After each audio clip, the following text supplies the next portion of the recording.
Welcome to the morebusiness.com podcast. Today, we're going to talk about best practices to set up your CRM, your customer relationship management tool. Joining me today is Scott Moss. He's the founder and CEO of M-Sales Growth Advisors. He's had a career in sales and sales leadership. Scott, welcome to today's podcast. Raj, thank you so much for having me. I'm thrilled to be here.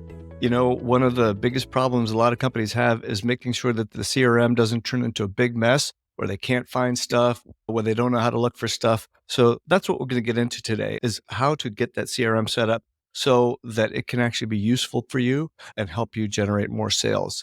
Let's start the conversation with what size company needs a CRM? Oh, yeah. So any size company needs a CRM. Yeah. I get that question a lot. And I work with some small companies that are moving from founder-led sales to sales team-led sales. And the founder will say something like, well, it's just me right now and my partner, so we don't really need a CRM. And then I just ask a series of questions about how they're managing their lead funnel and their deal pipeline. They say, oh, we don't really have a mechanism to manage that. So how do you know if it's healthy or not? And then they look at me and say, we think it's okay. And I ask them if they're using spreadsheets, and some will say yes, some will say I have all these emails saved, and that's how I do my prospecting.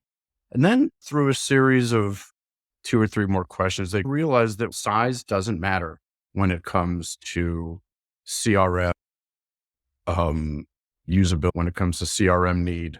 If you're a one-person operation and you're trying to build a business, you need to manage your deals pipeline. So I don't care what size of business you are. And then some people might say it's too expensive. That's not true either. There are many free CRM platforms out there that small business owners can use to get started and to have that visibility into their pipeline and allow them to effectively manage their prospecting and their follow-ups and their lead management. So start right away.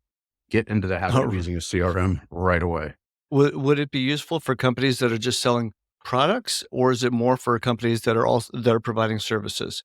Yeah, it doesn't matter, really. If you're, say, a financial services firm or an accounting firm, or if you are selling widgets to widget users, then you need a CRM. A prospect is still a prospect, and they still need to be managed.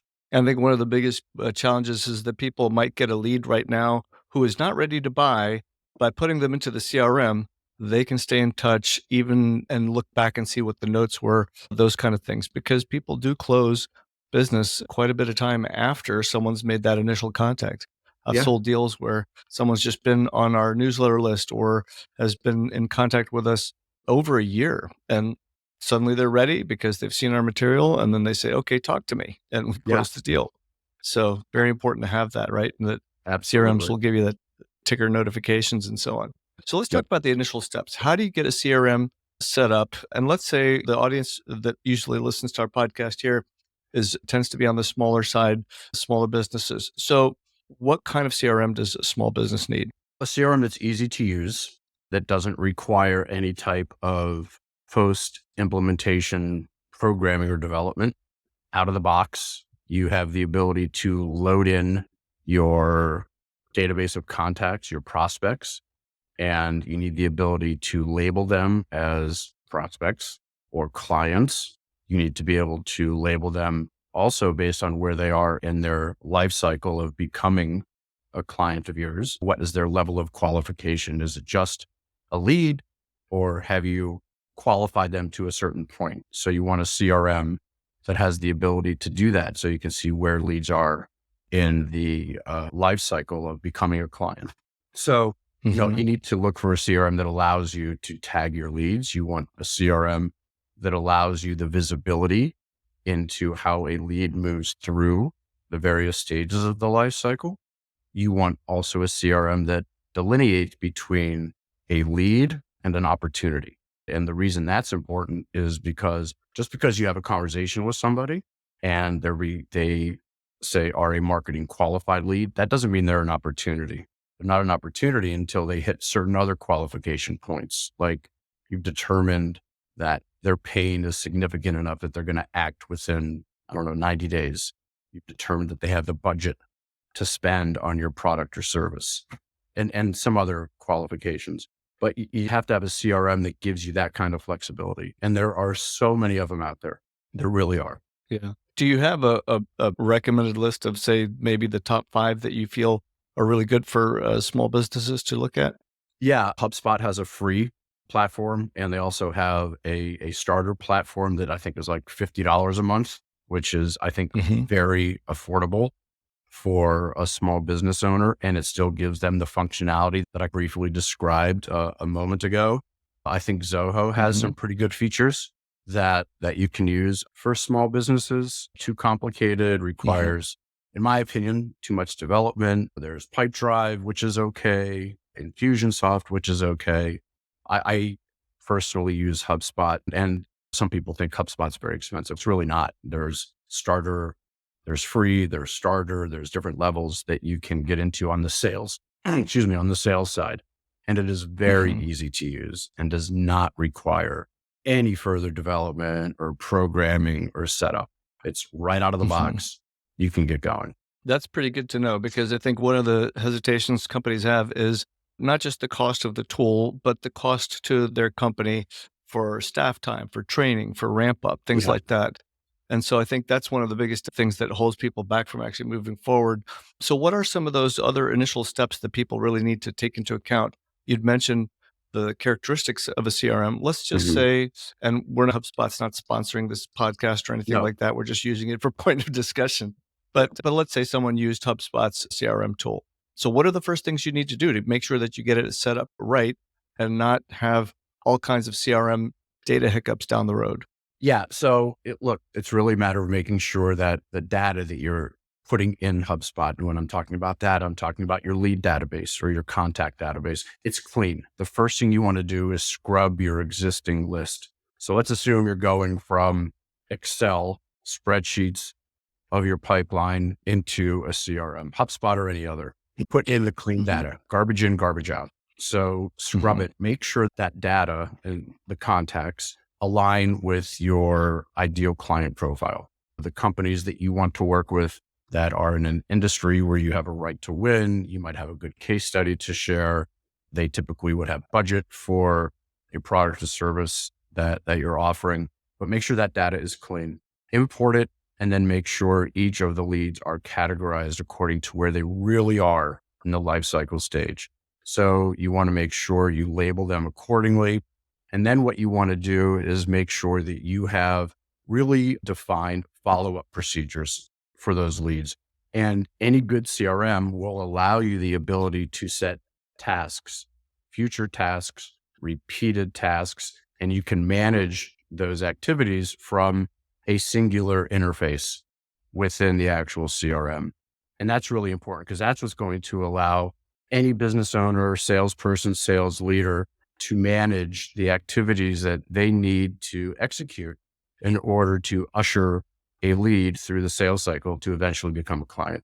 So it's cleaning, then importing, tagging, setting up your procedure, your process for how you are going to work those leads.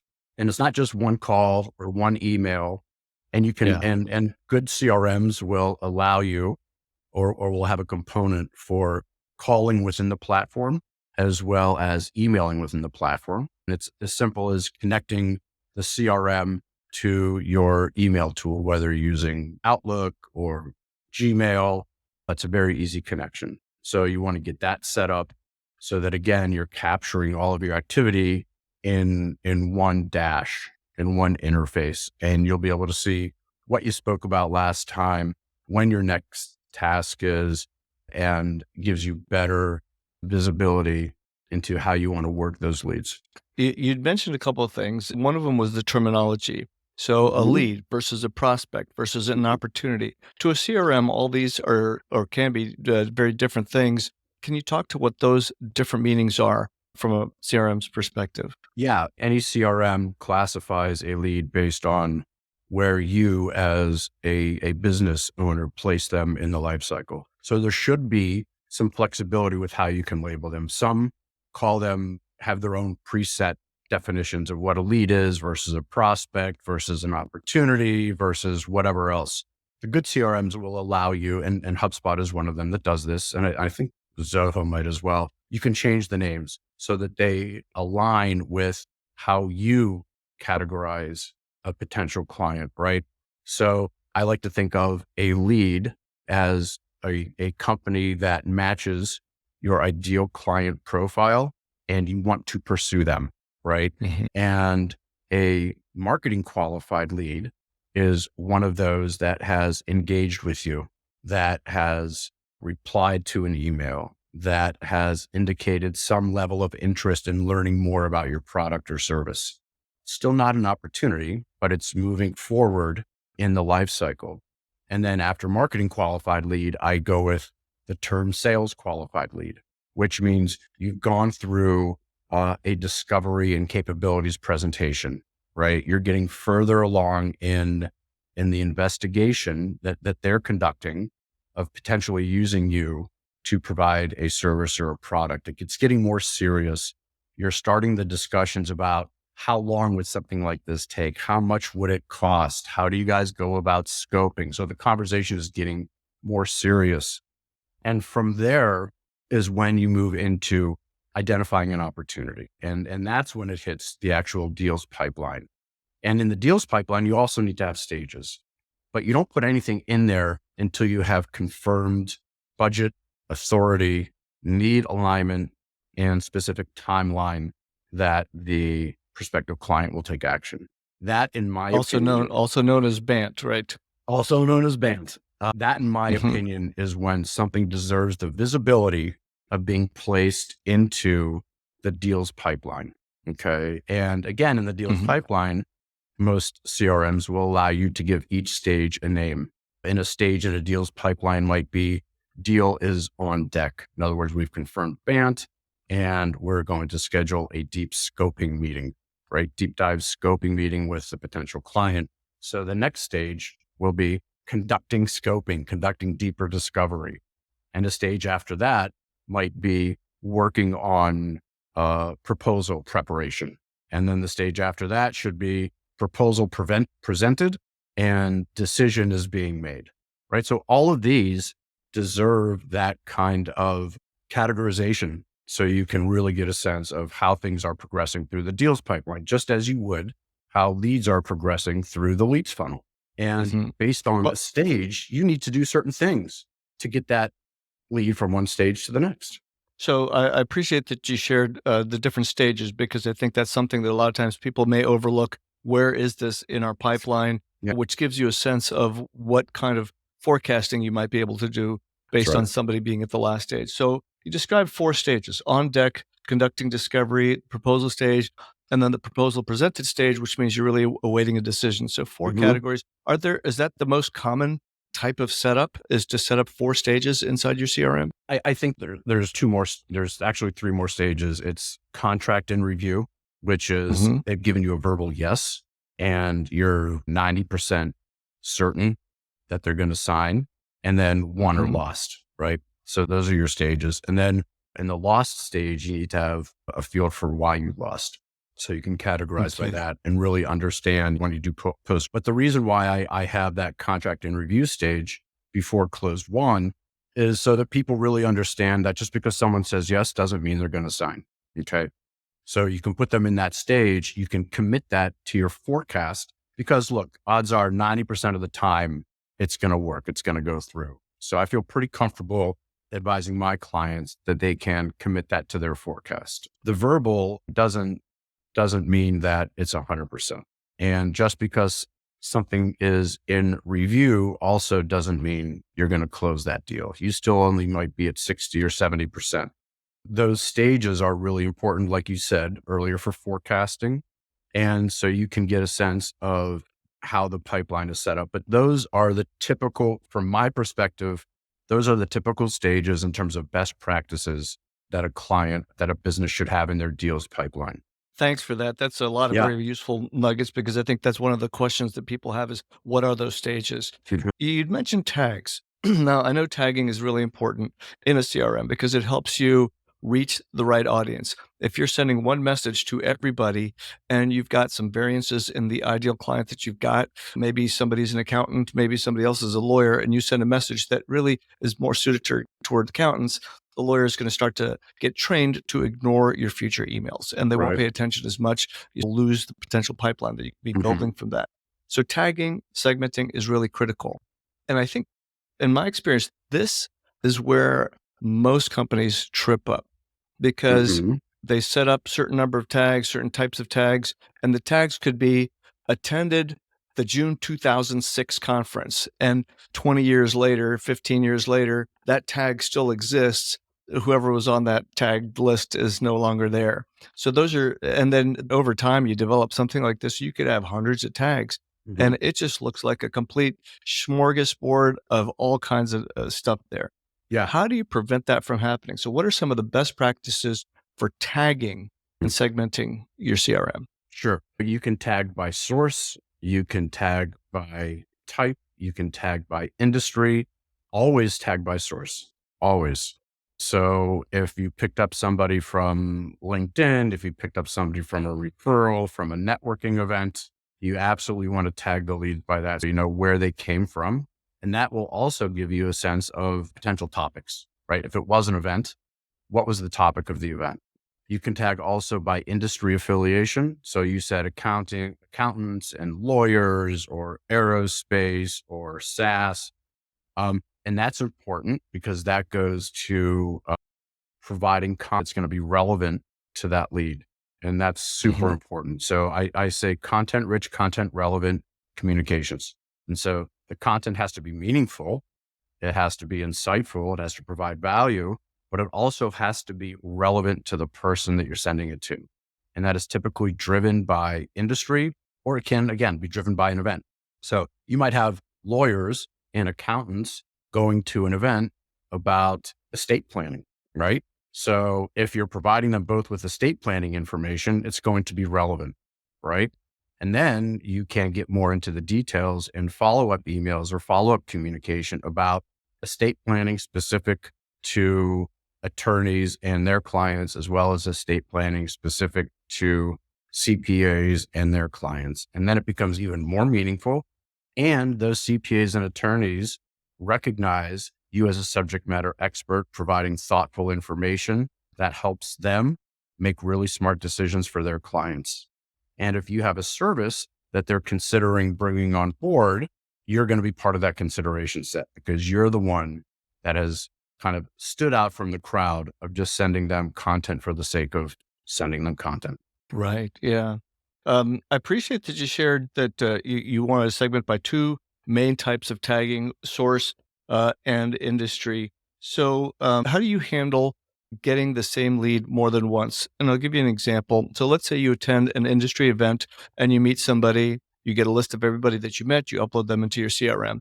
And maybe a few months later, you see them at some other place and you get the same list of people and you upload that as well. So, Mhm. what happens in your CRM? Is that person tagged as source two different places? Is it the initial time you met? How do you fix that? Because that's very Well, common. yeah, it is common. You don't ever want to change an original source, ever. You always want to know the first place where you got somebody, but you absolutely want to create secondary and tertiary sources. So you can see the other Mhm, events or the other, I don't know, places or mhm. funnels where you acquired that lead. And most CRMs will allow you to do that. And then when you see those various sources, you talk about segmenting, it's the same concept. So if it was the first event was the estate planning event, but then you also saw them or got their name from a referral partner, then you want to recognize that as well. Because now there's a couple commonalities. There's the commonality of the referral partner and there's the commonality of the events. So now you have even more kind of credibility with that person. And you need to know that so that you can use it as part of your conversation. Now, I'm using the term tags and segments, and I know when you do email marketing, they're a little bit different. Tags Mhm. are can be, oh, met this person at this conference, this person downloaded this white paper, that Mhm. kind of stuff. Whereas a segment would be something that you can take a whole bunch of tags and then create a segment from the tags. Is that Right. typically how it works in CRMs Yeah. too? Yeah, absolutely. If you want to segment by geographic region, if you want to segment by industry, if you want to segment by revenue or what have you, or software usage, you can do that. And then within those segments, you can understand the tag of where the lead came from or anything else that you think is relevant. And again, it's really about making it so that it's useful for you. You don't want to Mhm. overcomplicate it. I really like to keep things simple. Be careful about over tagging. Be careful about over segmenting because you'll get Mhm. stuck analyzing it. You won't be able to do anything. Can you give an example of what that might look like? What does tagging or over segmenting look like? Yeah. So I think that there's probably a lot of examples. I think that if you are trying to create something that's so personalized that you are trying to identify first source, second source, event, industry, revenue size, and geographic location, you're taking a list and making it so narrow that it's probably almost too focused, right? Now, the opposite of that is if you are doing targeted account prospecting, right? In that case, getting the segments really specific makes a lot more sense. But the goal there is to go after fewer accounts that will probably be larger in terms of revenue for your business. So if, for example, you have 50 targeted accounts, you want to make sure that those 50 accounts match 4, 5, 6 pieces of criteria. That's when more tagging is better because what you're doing with them is you're getting very specific about how you can help them, right? Whereas if you're doing more mass marketing, larger emails, databases, you don't want to get that specific because it just becomes too hard to influence those people. And you have to do too much work. If you were targeting 1,000 accounts as targets and you want to get specific with each of them, it'll take months to get through that list, right? So there Mhm. has to be a balance between how niche you get and how broad you get with your outreach and your communication. If I'm hearing you correctly, maybe one rule of thumb that someone could use as a best practice is the larger your list, the larger the number of people you're going after, the fewer segments you want to have, because Mhm. otherwise you just get too granular and you can't really, you'll go nuts trying to create that many messages. That's right. Whereas if you're targeting a fewer number of people, then you actually want more segmentation because you can create hyper personalized messaging to those Yeah. individuals. Yeah. So think about it from the actual offering. So if you're a highly transactional business, maybe you want to acquire 50 new MRR clients every month. You're going to have a pretty big list, right? And it's very Mhm. transactional. So you want it to be less segmented. Maybe you're just doing industry specific to whoever can use your software to generate that MRR for you, larger list, Mhm. right? Smaller line item, budget line item.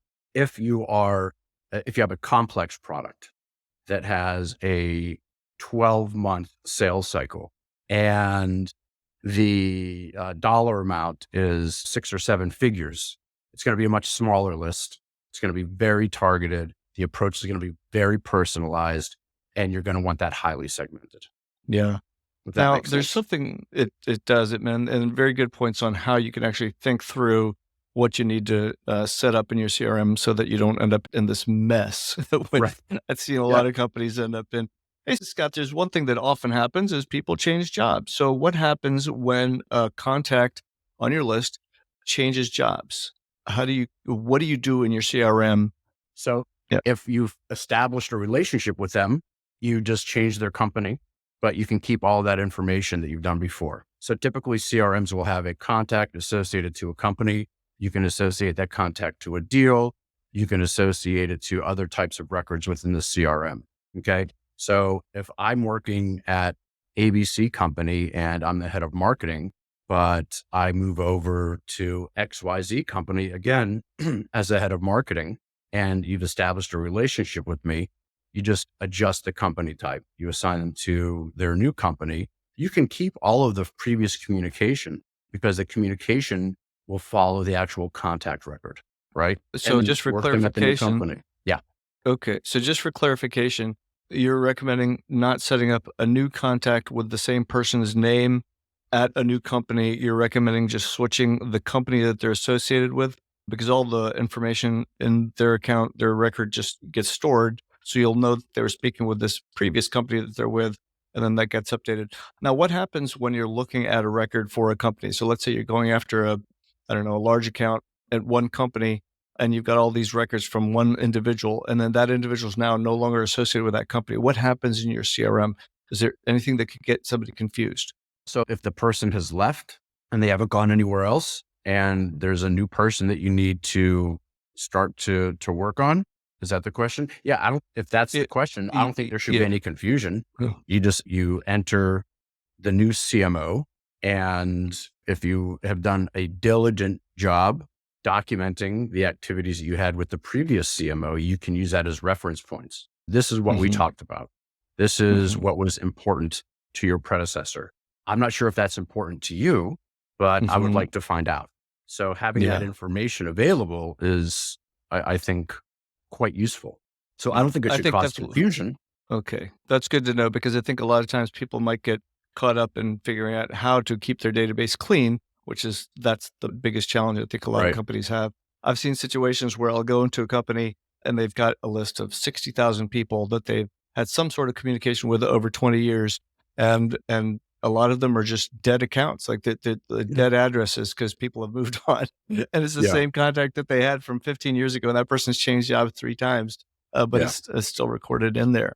It results in a Yeah. lot of bounced emails too when you try to contact Yeah. them. Look, Raj, Yeah. there does come a point where you have to scrub your CRM again. And Mhm. probably quarterly, you need to do Mhm. a refresh of the leads that you have in CRM. The bounced emails, if they're no longer with the company, get them out. If you just got the email Mhm. wrong, get the right email. There's plenty of sources out there for email acquisition. If someone has left and there's no replacement, get them out. If a company no longer fits your ideal client profile and you don't want to pursue them anymore, get them out. There's nothing When you wrong say with purging your CRM. yeah, very important to do. When you say get them out of the CRM, do you mean delete their record or Yeah, mark it inactive, or what's the proper way to do I it? there's a couple of ways. Look, you can absolutely mark them inactive, but you can export them and then delete. So look, a lot of people are afraid to lose all of those leads that they've accumulated over the past 20 years in the example that you Mhm. gave us. But the reality Yeah, of it is 80% of those are garbage if they've been in there for exactly. 20 years. So you're Mhm. not hurting yourself by exporting them into an Excel spreadsheet and saving them somewhere on a shared drive. Just get them out. You don't have to have 20,000 leads in a database. If that is what is making you feel comfortable as a business owner, that number versus the quality of the leads, then you're making a mistake. I would rather have Mhm. 2,000 highly qualified leads in my database than 20,000, maybe somewhat qualified. Mhm. Yeah. It gets to overkill with your CRM. And that's where a lot of business owners make mistakes. They don't purge. Yeah. Yeah. What are some of the other common mistakes that people make with their CRMs? Wow. Let's see. Thinking to specific client examples. Of course, I won't name who the clients Mhm. are. So a lot of times when a company acquires another and there are two different CRMs, having the new company use their old CRM that's coming into the fold versus getting them all on one unified platform. So Mm. multiple CRMs on different platforms, not good. That's a big Mhm. mistake I've seen companies make. I've seen companies just really do bad data imports. So again, scrubbing the list and just putting stuff in there that doesn't align with your ICP. I've seen companies that don't have really good defined life cycle stages and they just put everything in a deals pipeline. That's actually one of the biggest mistakes. That Mm. Now that I'm thinking about it, I've run into more companies where I look at and I do this as part of my business. We do a gap analysis on their CRM and they have everything in a deals pipeline and Without they're marketing in stages. without marketing in stages and they don't Mhm. have things like next step. They don't have Mhm. accurate close dates. They don't have accurate dollar amounts. They're Mm-hmm. unrealistic when it comes to the potential of somebody closing. Yeah, it's an opportunity. Why is it an opportunity? Because I had a conversation with him and I think that we're going to close a deal in the next month. How many conversations have we had? Just one. And then my question will be, when is your follow-up date? I sent him an email 2 weeks ago and I'm still waiting for him to get back to me. So one of the things that I preach is every activity completed in a CRM is required to have a follow-up activity. You always have to have a next step, but that next step can't just be, hey, checking in. No one likes the check-in or no one likes the follow-up. It has to be with value. You have to bring something to the table, but dumping leads into a deals pipeline without appropriate stage names and really well-defined stage terminology and not sticking to that, those are big mistakes. Very good to know. And all this leads to appropriate forecasting so you can actually determine how much you will be making in a quarter, in a year, that kind of thing. Right. That's right. Yeah. So we've talked about quite a few of the best practices. Are there any other tips that you'd like to share for small business owners to know about best practices to set up their CRM? Look, I think the best tip is to just get a CRM. Don't wait. Don't make it about the size of your business. Don't make it that you only have one salesperson. It's not a function of that. It's really a function of using the CRM to make educated, data-driven decisions about how you can best grow your business.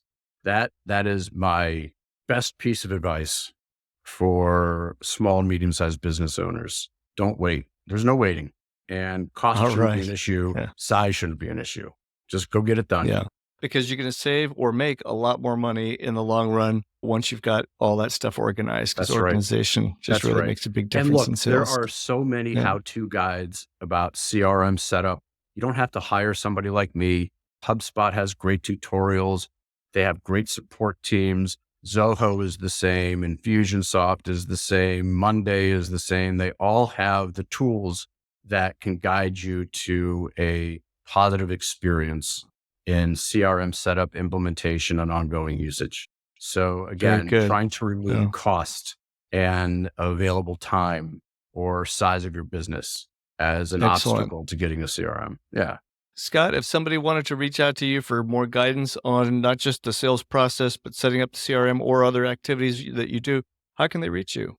Thanks for asking. So I've got a phone number. It's 216-409-1277. I've got an email, scott.moss@msalesgrowth.com. And I've got a website, msalesgrowth.com. I'm also on LinkedIn. Love to connect. If you have questions, feel free to reach out. No strings attached. I am a sucker for entrepreneurs and small business owners. I have very altruistic intentions when it comes to helping them.